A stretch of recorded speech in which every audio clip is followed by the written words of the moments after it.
you are becoming better and better with time.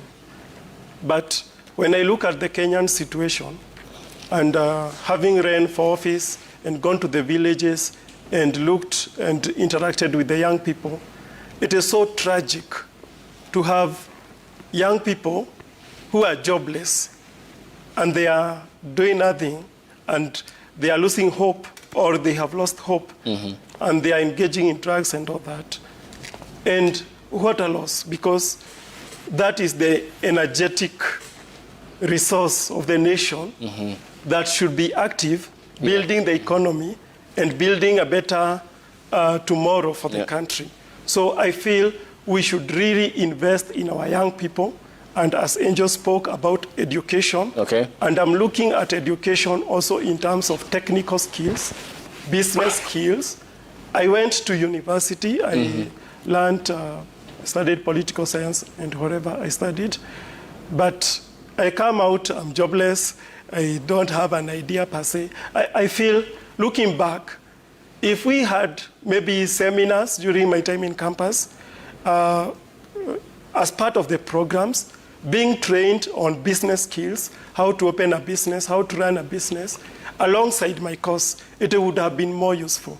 When I look at those young people in the villages that I'm talking about, they could do something. They are willing to do something. Call them for Jengo. They will come running, and they will do the job. So it means they just lack the opportunities. So if we could have like technical schools, every corner of the country, let us train these young people, let us give them opportunities, and opportunities are there.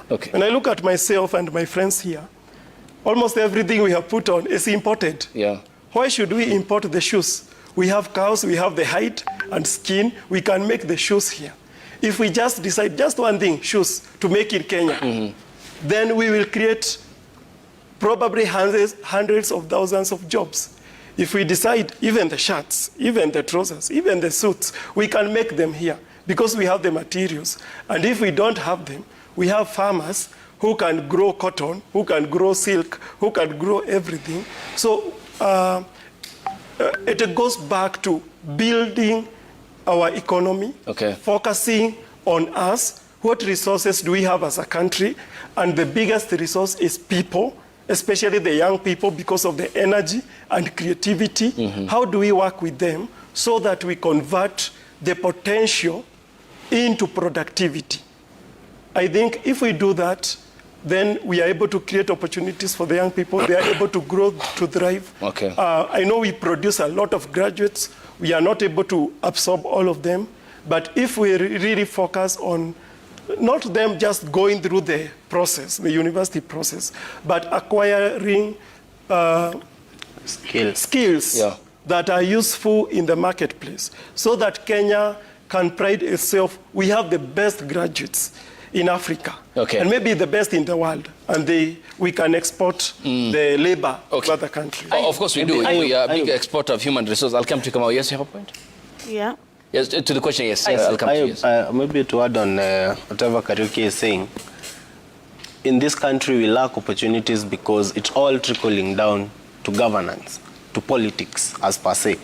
And I'd like to call on the young people to have a wake-up call on being vibrant and being, you desire the knowledge and to research on what is happening in the government, on what is happening on daily-to-day basis, because opportunities are there.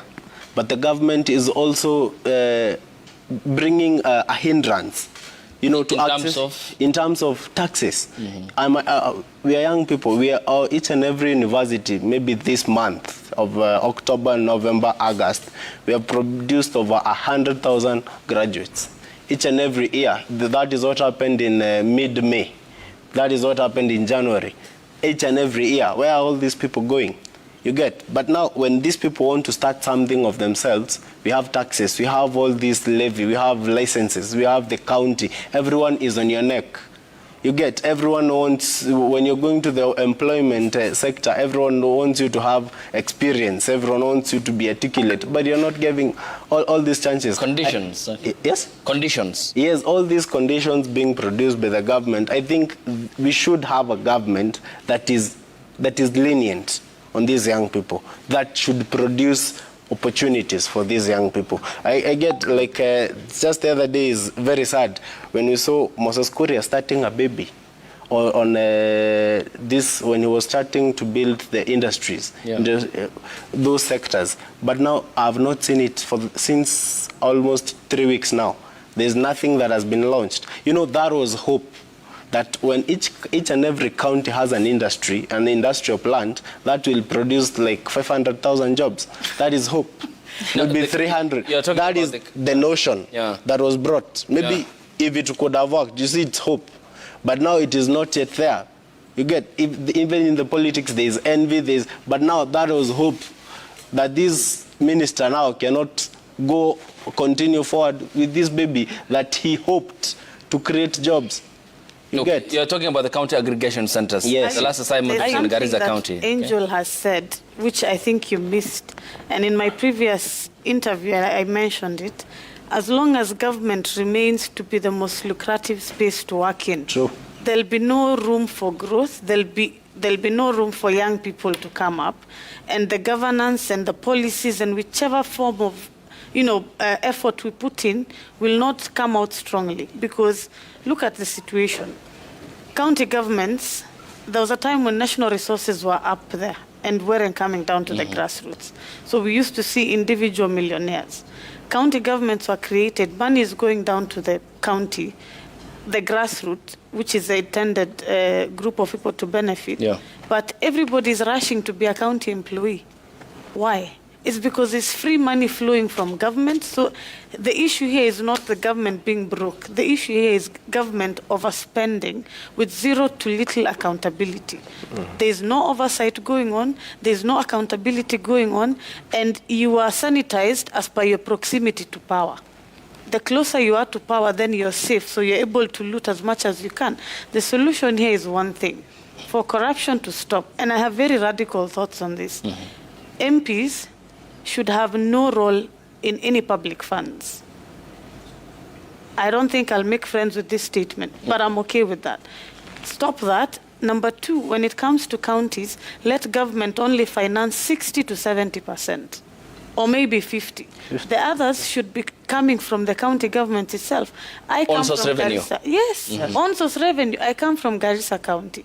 There's a big platform for agriculture. Nobody would believe that because we are known to be a dry area, dry region, not productive. But these are 80% of Kenya's land lying idle.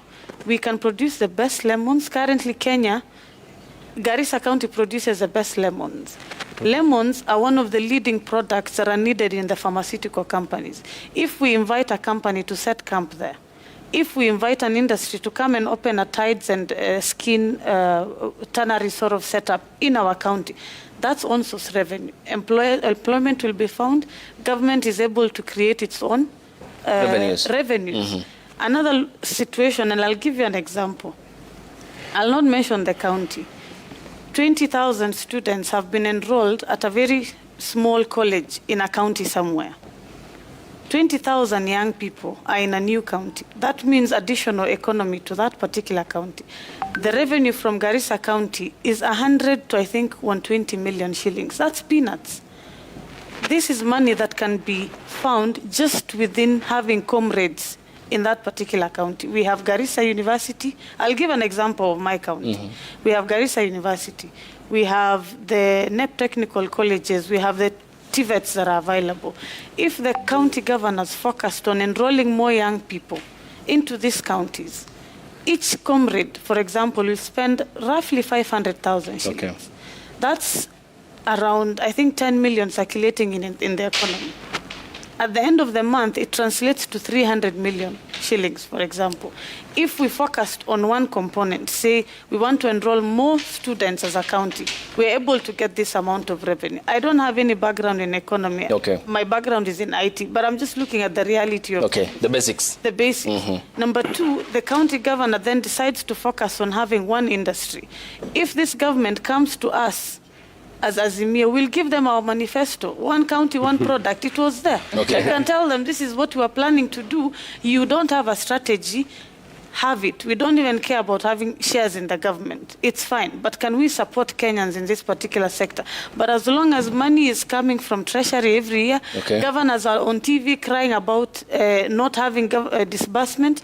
Half of the budgets are going into recurrent costs, salaries. Why are we paying more people with less productive feedback? So as long as government is the most lucrative place to work in, there'll be no support for the economy. Yes, Angela, I'll come to you.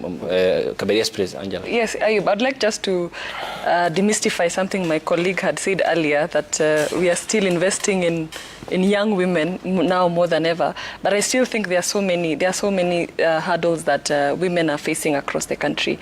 And when you look at things to do with teenage pregnancies, I mean, these are things that are really affecting our girls.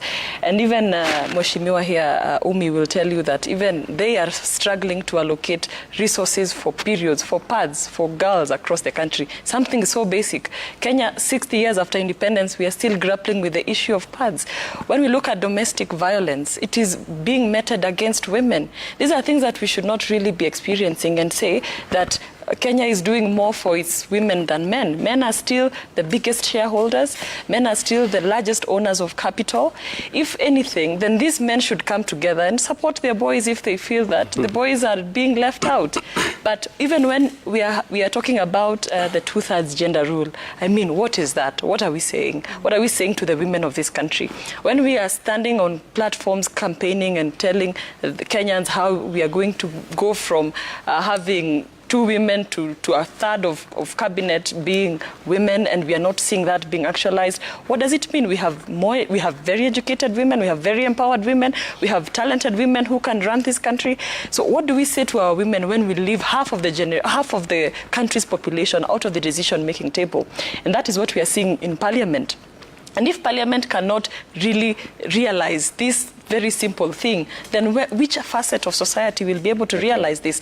We're having more single mothers now more than before. When I look at myself, Ayub, I have to think of myself as I want to pursue a career. I also want a family. And then I look at time, and we are talking about time. And for women, time is not, we don't have the luxury of time as well. If I want to have a child today, that means whether I am a career woman or not, I have to sacrifice 15 to 18 years of my life to ensure that my children have a proper upbringing. Where am I going to get all this time? Who is going to pay me for this time that I spend on my children? But naturally and biologically, we are expected to be satisfied about that. So when we talk about women not being less empowered, this is something that needs to be addressed over and over again, politically, socially, and economically, if Kenya is going to go to any levels of development in this world. Thank you. Yes, Kabere. Okay, thank you so much. I think when you look at this thing of the gender and the time bringing it together, there is so much which is so much mythical and also cultural, looking back at the African setup and the way, you know, our cultures are so much set. And even looking at the business perspective, and I'm talking this as a business consultant, and I support women, I support youth, and I support all kinds of people to be able to start and grow their businesses.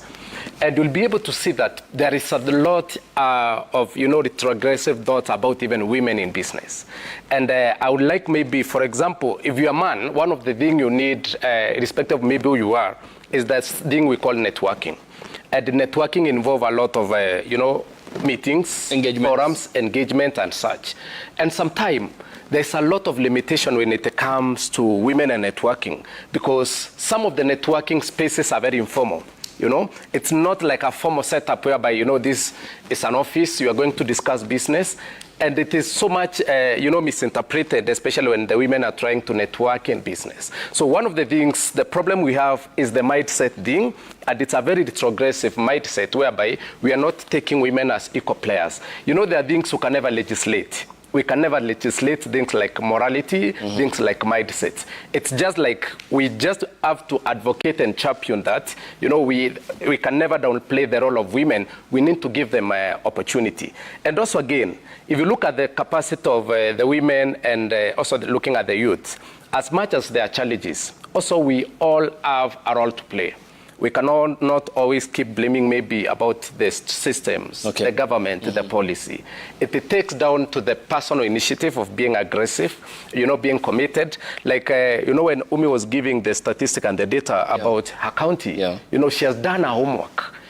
She has done, there's a commitment, there's something which she has been able to do for her to be where she is. And this is now the message that we also want to pass to the youth and to the other women that, being a woman is not a disability per se, but you also have a role to play so that you are able to get in your space. These spaces are not given for free. Some of them you knock the doors, and sometimes when these doors are not opened, sometimes you push, and sometimes it's not even pushing the door. It may even require sometimes even breaking the door, because this is not a fair society, a fair nation, whereby as much as there's a law which says that there's that percent tender for you, you cannot just sit down and wait for you, to come. You need to apply, you need to be pre-qualified, you need to do all that, what it takes. So I think that's my 5 cents about that. Okay, because I'm trying to tie up with the question of time and, of course, girl and women empowerment. Because from 3, we now have 7, for example, women governors who have largely made it in what's deemed as a patriarchal political system in Kenya. The case of Fatma Achani, Kawira Mwangaza, Ovenya Ndeti, Susan Kihika, Gladys Wanga, and we also Cecily Mbarire Embu, and one more that is Nakuru County's Susan Kihika, Fatma Achani I've mentioned. I mean, it takes a lot, is it, coming to you, Rotich, because even for the case of women, she must have been, she must have survived in a largely a political environment where informally, as Kaberia pointed out, it is very hard for you to cope because of the essence of the mindset and also the interaction between you see people in those informal engagements. I mean, how can we then allow the society to thrive? Thank you, Ayub. I mean, human beings are tied to systems. We turn into systems in pursuit of achieving order. That is to say, we fear destabilizing the systems while hoping that we do not descend into chaos. And the problem therefore becomes, when we are encountered with challenges like these ones, we are very slow to mitigate them in pursuit of maintaining the status quo. And it is very true that when we look into time and raising a family, the skills are weighed against the women. That is to say, when people get married, when they're growing up, the girls and the boys, it's equal, to say the least.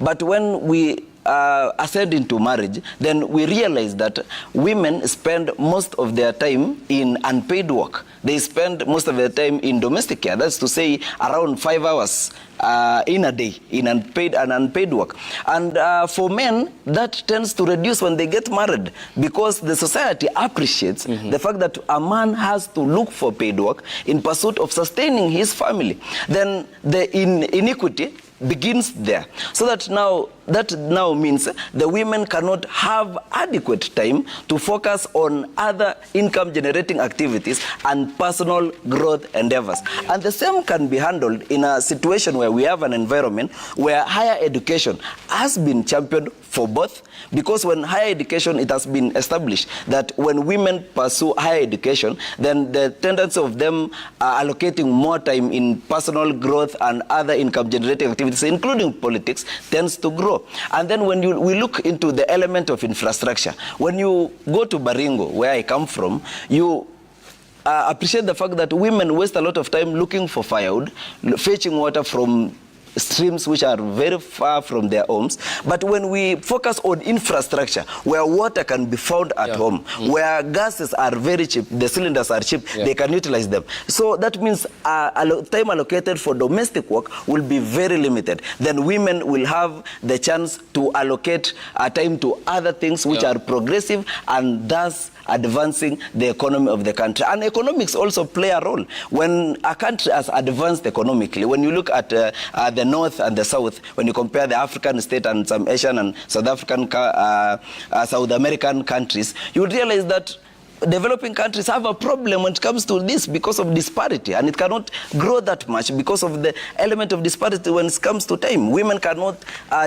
cannot contribute to the growth of an economy, and over-dependence becomes a problem because the males, men. yes, becomes a huge problem because now you cannot sustain an household, an economy, when only one gender is expected to advance, and generate and advocate for growth. Then it becomes. But are we men? Because all the problems you have mentioned, Rotich, are tied to the quality of governance that we have. Yeah.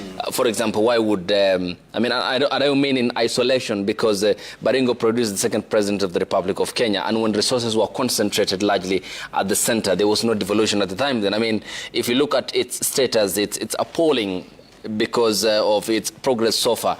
But while all this is tied to the quality of governance, then are men then taking up the responsibility of taking care of women? Because from where I sit personally, and from my culture and religious perspective, it's the responsibility of men to provide for women. It doesn't matter her income. I mean, that's a set role. Can we progress? I mean, Kariuki, I come to you on this, because if we talk about time, gender, and equity, and we have to progress in wholesale, then are men in the contemporary Kenya, the Gen Zs, I mean, the born 90s, for our case here, are we ready to take up that responsibility of taking care of women so that we lessen their time on focus on other issues so that they prosper and we have this equal length of growth together? Thank you for pointing out to the men on this, because I feel it is some moral issue also, and I'm looking at it as men have a responsibility in the society, and we see even the way they have been created, as he is saying, we have more time to engage in political matters, governance matters, business matters, as compared to women. We have that advantage. And also women have an advantage of being homemakers. For example, they have the privilege of bringing forth children and nurturing them. And that is a very noble responsibility. And I think where we need to draw the line is the men to really come out strong, to play their role of supporting their families and supporting their wives. And the women also being proud of their responsibility of, for example, bringing up the children and educating them, inculcating morals, bringing up a generation. But where I feel there is a problem is when men, maybe they have that opportunity to go out, they make money and all that, and then they neglect their family. There is a problem there. But if men, they drive out there and they are able to support their wives, and these wives, as much as they bring up children, they are also able to pursue their goals, and we support them as men. There is a woman in the Bible that is called the Proverbs 31 woman. That woman is a balanced woman. She brings up her family, takes care of her children, and even the husband. And at the same time, she is a businesswoman who is making money and is able to support her family even by herself, and even to supplement the income of the man. So I think there is need for that from the family level, the unity between a man and a woman, and working together and supporting each other, and eventually we have a better society. Okay, I'll come to you, just come out. So maybe to add on whatever Kariuki is saying, it's a question of morals. A man with religion, your religion, my religion, I believe, any religion, and even our culture, a man is built, is created to be a responsible creature, to provide. The head, provision. The head carries the eyes, the five senses, carries the eyes, the nose, the mouth, the ears, and the brain. You get na akili ni nywele, and that is where the head is. So a man is bound to provide, among other things. So when the question to say to Angel, I'm not downplaying women, but I feel on top of the responsibility inculcated on men, on top of men, women they ought to respect that. Most of the women, once we empower them, Listen, once we empower them, they come up, anaona akona pesa, she has the money, she has the power, she has the capability. That is why we are raising single mothers. She is now saying she's at the same level with the man. That is now where the question of moral comes in. She doesn't care who are you biz. Ayuba can make 100,000, I can make 150. You get? But when she doesn't understand, 150 is there. But when she comes to the house, she is the wife. She is the woman. You get? And if she should submit to that man, provide together, talk together, raise children together. It is not the responsibility of women to raise children. And this also goes to the men also. You just don't give your wife children and you live. Where kazi yako, you provide and you don't take care of them. They don't know what is happening. That is why we are also raising weak men, because we have absent fathers. You get? That is why we are raising weak children, weak ladies, because we have absent fathers, absent mothers. Okay. But on the case of women, it's a case of morals. Let us have women respect men. If you're making 150,000 a month as a woman and your husband is making 20,000, that is it. But in the house, the man is the lion. So respect. But you agree with me, respect is two-way. Yes. I mean, it has to be on the same level, It is two-way, but a woman should admit and the understanding that marriage is an institution that needs, Yes. Now, let me come to you, Umi, and this is why are we emphasizing on submission? It shouldn't be a debate. You're two adults. You've decided to get married. Work together, period. Okay. But if one decides, okay, I'm a man, I have an ego, or I'm a woman, I earn more than you, that's bullshit. It's simple. You're two human beings. You've decided to cohabit, live together, raise kids. You both have incomes, work. Okay. I'll come to you. The question is still... This debate of submission, I think it's unnecessary. Okay, we will have this debate some other time. Because it will be heated, I know, I'm sure. The question of then, we have talked about the aspect of now, the opportunities, what lies in between, making use of the timings and to achieve some of the constitutional provisions, like, as we have mentioned, the gender question, because that is a dictate. It isn't something that we need to hover around. It must be attained. And that's why there was an order by the former CJ, David Kenane Maraga, to dissolve Parliament. And is this insecurity then emboldening other parties to tap on the idle minds? For example, you have mentioned the question of alcohol abuse, drug abuse in some instances. In the case of Umi, the region that you come from largely, there's the insecurity question and severely the blanket condemnation of abductions that have come about, extrajudicial killings. How can that be staved off? What's the diagnosis to that problem in your view as a member of parliament from AO seat?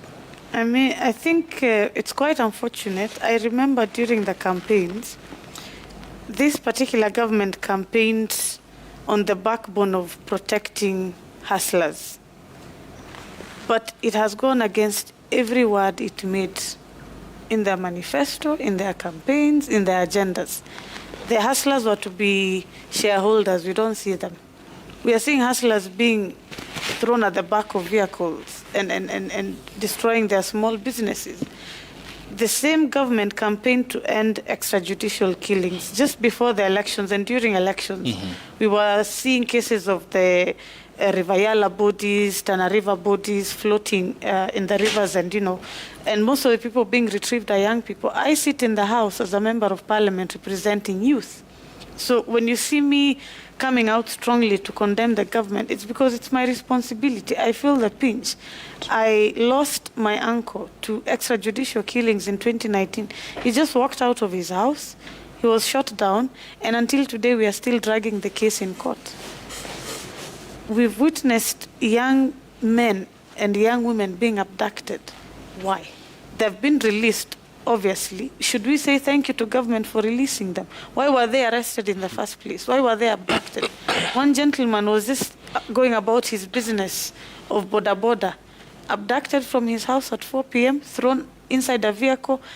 1 month he was gone. He's traumatized now, and we're actually taking him through therapy. Why is that happening?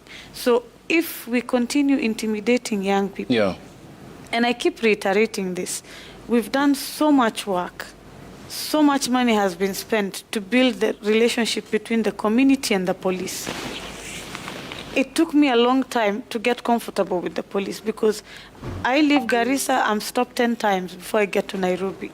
And each time I have to produce my identity card. The community is traumatized because police has harassed these people over and over again. We've seen national counterterrorism that was formed to work with the communities on this issue. We've come across the documents of the national action plans for CVE that was done in the period of 2018, implemented across the 47 counties. Why are we undoing all the good work that we've done? The government must respect community. Government must respect young people. Young people are jobless. Government is not giving them jobs. Okay. And if we are not able to give them jobs, let's give them startup capital. True. Let's invite more investors to come in because, like I said, I come from a region that has so much agricultural potential. But we are focusing on insecurity. Up until today, when media talks about northern countries, counties, they show the dry side, acacia trees. We have so much beyond that. So can we focus on doing all this work jointly? The media has to put an effort in that. The government must put an effort in terms of putting money where their mouth is, and then supporting young people without intimidating them, because EGK is not a discussion we should have in this current generation. Thank you. Yes. Yeah, thank you, Ayub. I think I agree with that more, and I dissociate strongly from the positions that my fellow panelists have started. You have announced your de-association. Yeah, I dissociate with their position that placing economics in tandem with morality. You know, morality is social. Anything that's social is normal. Anything that's normal is sin. But Thomas Sankara in Burkina Faso in the 1960s, early 1960s, tells us that some ideas to be achieved need some amount, a little bit amount of madness. It needs insanity. It needs us changing the status quo. And he achieved a lot in the former Upper Volta, which is currently Burkina Faso, by incorporating women. Actually, he championed for gender equality in his country. And in 4 years, Burkina Faso could be in a position to feed himself and itself. And after his death, the country tumbled into chaos. And we can see how Rwanda is doing currently. Actually, in the Rwandan government, I was there 2 months ago for a week. And the Rwandan parliament is lucky to be among the few, if not only, African states where it has achieved the two-third gender rule. And more women are more, when it's compared to men in the Rwandan parliament. And Rwanda is doing just fine. We cannot dissociate ourselves from the issue of dependency. We cannot say now women should submit, That's good, but now we are running away from the real issue, which is the element of economics. We cannot bring up sound citizens, kids who we can provide for when the dependency is lying on one side. And we cannot develop as a society. The GDP of Kenya is measured per capita income. The per capita income does not incorporate the man and his family. It incorporates each and every person per head in the country. So when we foresee a situation where it's only the men who have the economic know-how, then it is quite unfortunate that the GDP of Kenya will still be down. So we need to empower each and everyone. We need to ensure that we balance it without destabilizing the family unit, but economic growth and gender equality are wings of the same bird, and they can never be separated. Yes, Angel. Yes, Ayub. Okay, I thought you'd go this way, but it's okay. Two things. I think there is an intergenerational war from where I sit. I think that young people are fighting higher powers. I can give 2 examples. Number one is when this guy called Duale in 2016 went and passed the University Amendment Bill that curtails students from being elected democratically or by popular vote. And that has gone a long way into muzzling the voice of students in Kenya. And Kariuki, you can bear witness to me, and Rotich as well, that the past has had very credible and very vocal student leaders. But now what we are seeing with that bill is muzzling the voice of students. They cannot even speak about the draconian education financing model that is coming up. Students are not able to speak about the social issues of this country, the economic issues of this country, the political issues of this country.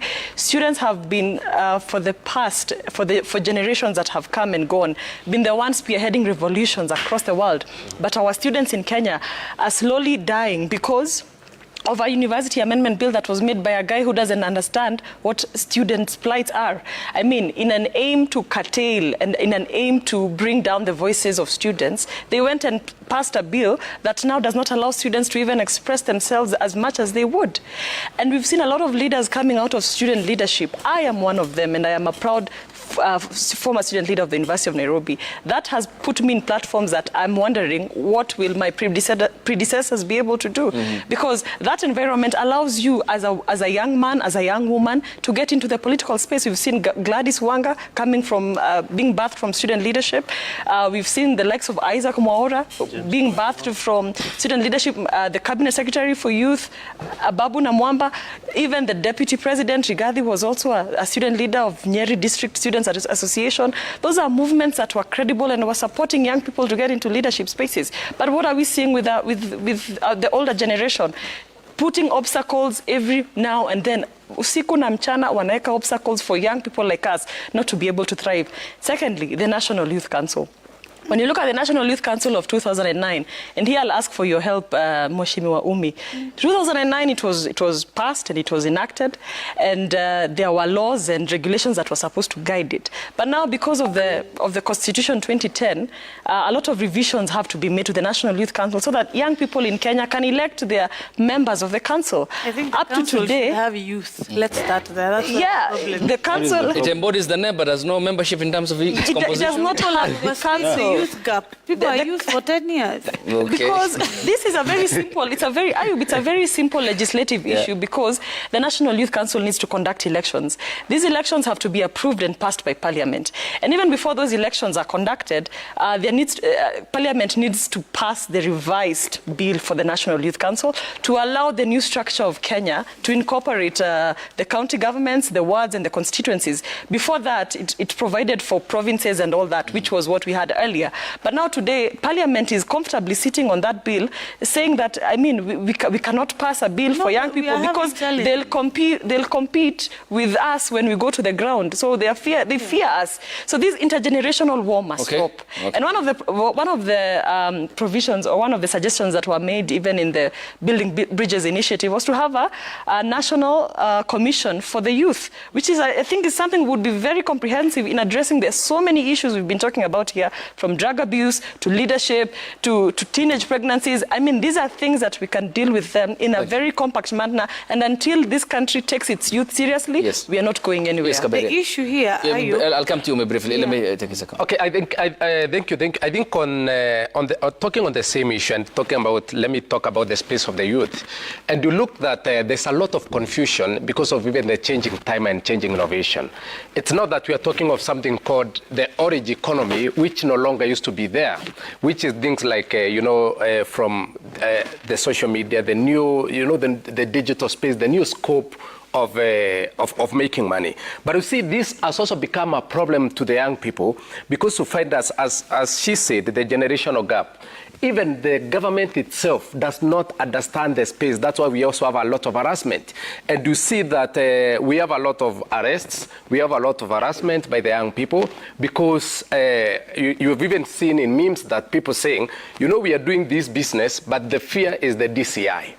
And we've seen extrajudicial, even killing and abductions, because some people, they are told, they are doing scams, they are doing all this, because these are spaces which were no longer there during their time, and they have not been able to understand the space. Of course, I know there are unethical practices there, but if they are able to understand the scope and support them, there will be some sanitization and ethical practices. Even in business, there's something which we call even ethical hacking. Okay. When you talk about ethical hacking, it means that there is an ethical hacking. If there is support, proper training, proper mentorship, that person who is unethical will be able to get a platform, a legal platform whereby they can be able to make money from that. So that means the harassment that we are talking talking about, the unemployment thing will be able to be solved. And that's why even the Ajira program, which was brought some time back to support such, it's not working. So I think there needs to be a holistic approach from the government, the legislature, and also the private sector. Okay, let's now take a look at the feedback here. On the broadcast, the hashtag on X is Daybreak. The SMS code is 22422 at Citizen TV Kenya and at Ayub Abdikadir. Here is what we are saying. On X, formerly Twitter, this is from Yene Lazaro. He says, young people were deceived to believe that the Hasla government will be sensitive to their plight. It's now business as usual with the status quo. In fact, this regime only sensitive on European policies, he meant, we are slowly becoming an American puppet. Maybe update. So Nixon Dugure says, if women spend much more time on unpaid care than men and end up living longer than men, then it's time to either reverse the roles or share the roles equally. Remy Bute says, we cannot improve what we do not measure. 135 countries do not have time use data. SDG, that is the 5 target, 5.4 calls for recognizing, reducing and redistributing unpaid care work as a condition for achieving gender equality. Brian Chemwa says societal norms and expectations related to gender roles have evolved, but inequalities persist, which creates a sense of insecurity among youths, particularly when they perceive inequities in opportunities, education, employment based on their gender. Ole Shonko says it's clear there is no deliberate plan to reduce the cost of living soon. The president has talked before about reducing the number of trips, but seems he proposes that while on his way out of the country. Okelo Mwalimu says it has reached a point where thousands of youths graduating from colleges and universities must start valuing skills attained from such institutions more than prestige derived from graduations. This would enable them to migrate from perennial job seeking to job creation. That's what you're saying here on the broadcast, and we are out of time. Well, thank you for your presence here. Jan Kariuki is the chair of the Ethical Leadership Network Committee on Governance. Thanks for your time. Kamau Ambio is the Kiambu County Youth Caucus. Your time is appreciated. Kaberi Abariu is an entrepreneur. Thank you for your time. Angel Mbudia is the chair, Jubilee Party Youth. Thank you for your time as well. And David Rotich, the president of the Moot Court, Mount Kenya University, and to Honorable Umul Khair Harun, who is a nominated member of parliament by ODM party. Thanks for your time as well here on the broadcast and waking up with us week-long from Monday to Friday. Your time is all appreciated. The hashtag on X has been Daybreak. The SMS code is 22422 at Citizen TV Kenya and at Ayub Abdikadir. Have yourselves a lovely weekend, and we'll see you here next week on the broadcast at the same time. Good morning.